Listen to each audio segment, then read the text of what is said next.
Кыргызстан Ош қаласы жас күш клубунун өкүлү, жасы 23-те, бою 1.76. Мені қазір оң жақтарыңызда қазір Тілек Батыров, оның қарсыласы Талдықорған Ақсу клубунун өкүлү, жасы 31-де, бою 1.73. самбодан жеңімпаз. Алмат Рахымбаев спортшының өнерін тамашалайық.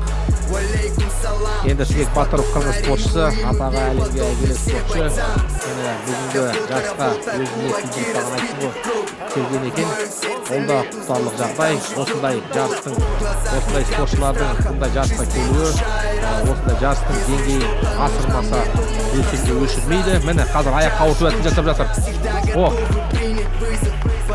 Мен айтып таныстырып болғанша, мына жерде бүгінгі жарысымызда қызық болып жатыр, құрметті көрермен. Міне жігіттігін таныстырып қазір өзі келіп